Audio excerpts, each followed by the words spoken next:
Class 7 की students, please concentrate. Today I am going to teach lesson number 3.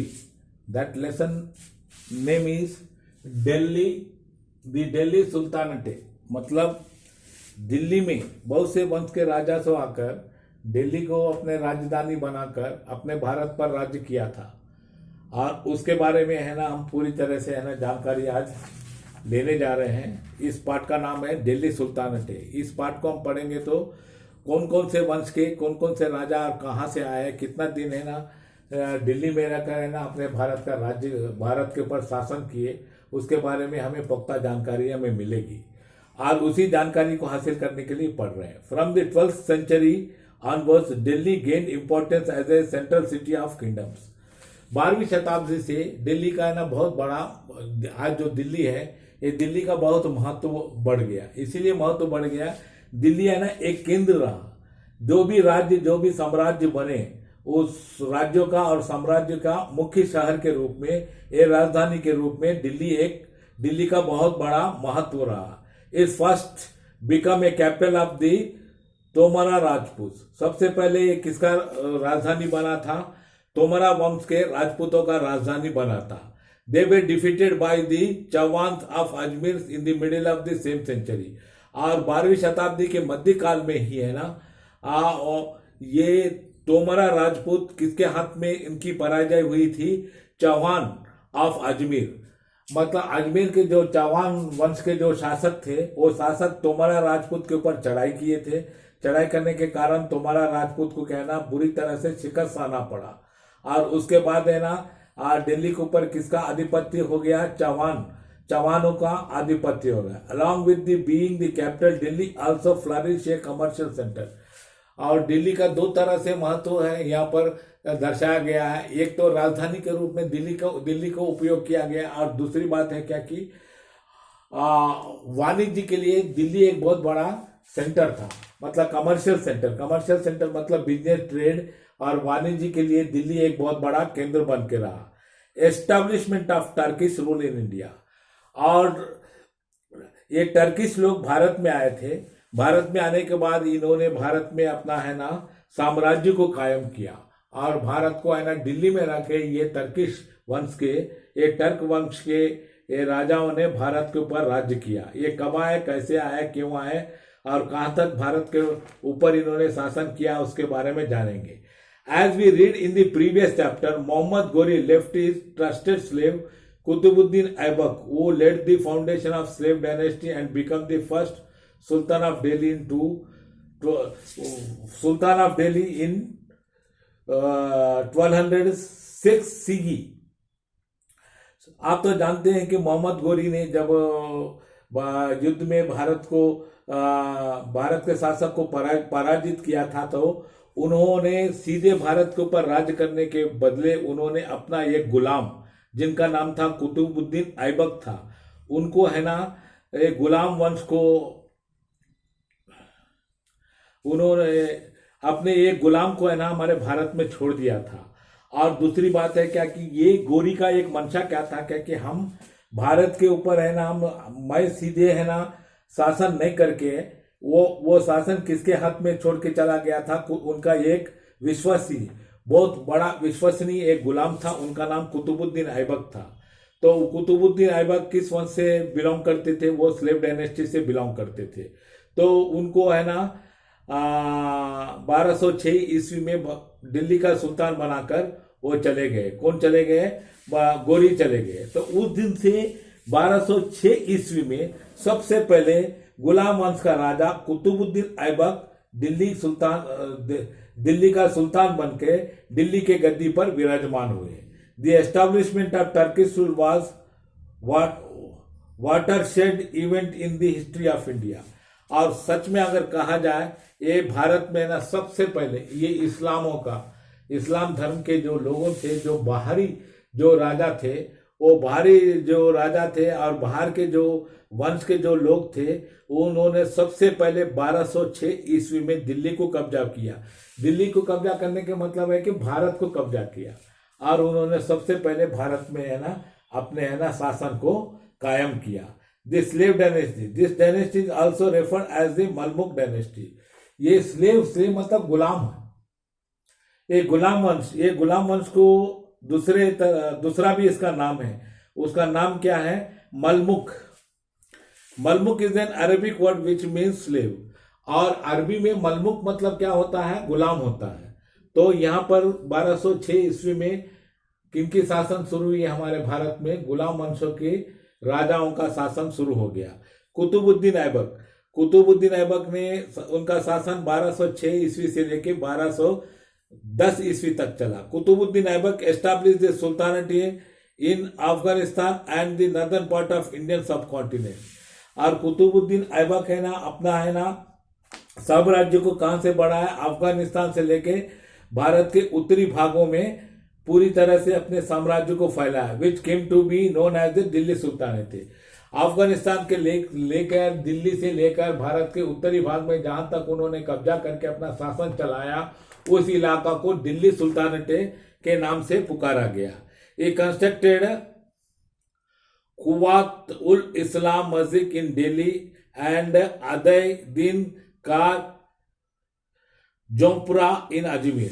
और इनके शासनकाल में कुतुबुद्दीन ऐबक अपने शासनकाल में इन्होंने 2 चीज बनाया। उसमें महत्वपूर्ण चीज कौन था? कुवात उल इस्लाम मस्जिद उन्होंने दिल्ली में बनाया था। बाद में अदय दिन का जोमपुरा और अजमेर में बनाया। He died an accident in 1210 while playing chaugan ये कांडा polo played with the riding horses. और 1200 ईस्वी में ये कुतुबुद्दीन ऐबक का अचानक एक दुर्घटना में इनकी है ना क्या हो गई? देहांत हो गई। और वो देहांत कैसे हुई? एक चौगन नाम का एक खेल था, वो खेल खेल रहे थे। वो खेल एक प्रकार का पोलो जैसा खेल होता है और जो कि घोड़ों पर बैठकर खेला जाता है। तो इस खेल में क्या हुआ? एक दुर्घटना घटी जिसमें कि कुतुबुद्दीन ऐबक का क्या हो गया? देहांत हो गया। Qutbuddin Aibak initiated the construction of the Qutub Minar but was not able to complete. लेकिन कुतुबुद्दीन ऐबक ने ही आज जो आप दिल्ली में कुतुब मीनार को देख रहे हैं, वो कुतुब मीनार बनाना उन्होंने शुरू किया था, लेकिन दुर्भाग्यवश वो अपनी जिंदगी में कुतुब मीनार को पूरी तरह से बना नहीं सके। इसी दरमियान में उनकी मौत हो गई। उनके बाद है ना दूसरा एक शासक बना जिनका नाम इल्तुतमिश था। इनका शासनकाल था 1210 से लेकर 1236 ईस्वी तक। Historian consider Iltutmish Qutbuddin Aibak son-in-law as the real consolidator of the Turkish conquests in the North India। बाद में कुतुबुद्दीन ऐबक के मरने के बाद उनके दामाद जिनका नाम था इल्तुतमिश था, वो इल्तुतमिश को शासक बनाया गया। और लोगों का, इतिहासकारों का मानना है कि सचमुच में देखा जाए तो इल्तुतमिश ही है ना ये कुतुबुद्दीन ऐबक का उत्तराधिकारी के रूप में उस समय में इल्तुतमिश ही उत्तराधिकारी के रूप में है ना उभर कर आए थे। ये ascended the throne in 1210 and amid a great opposition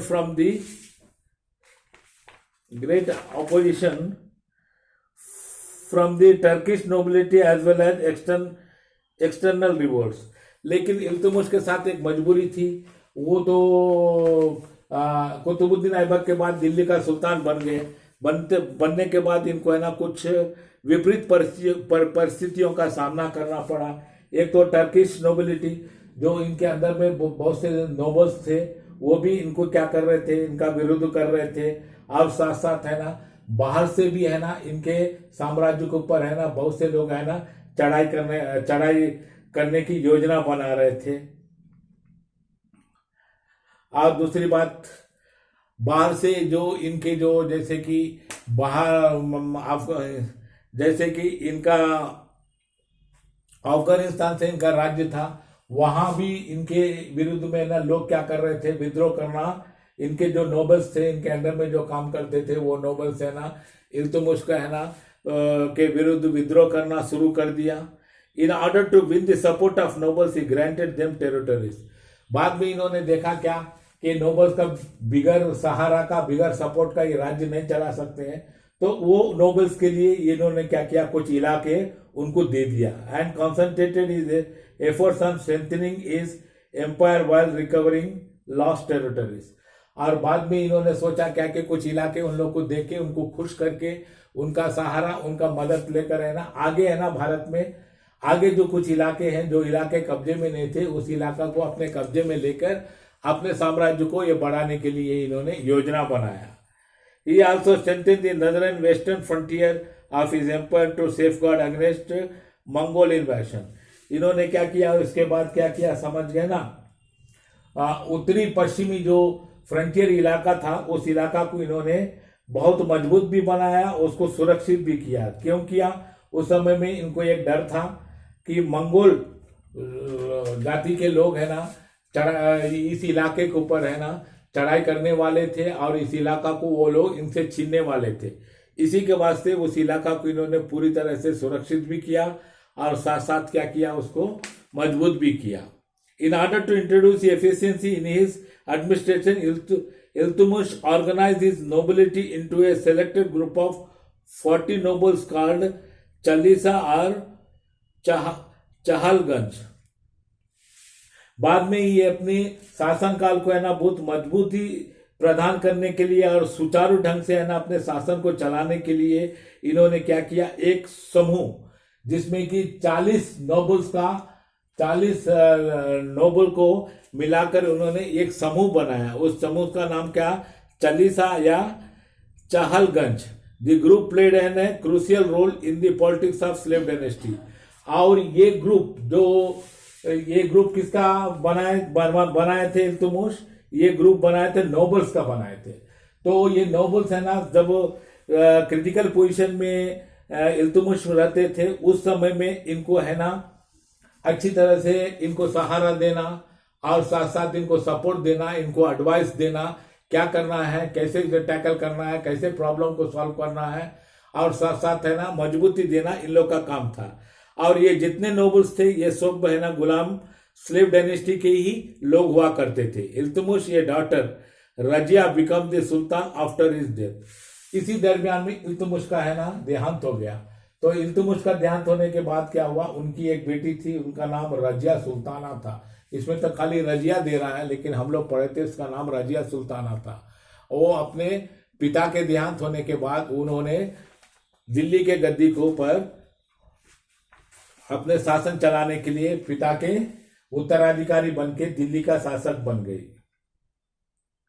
समझ में आ गया?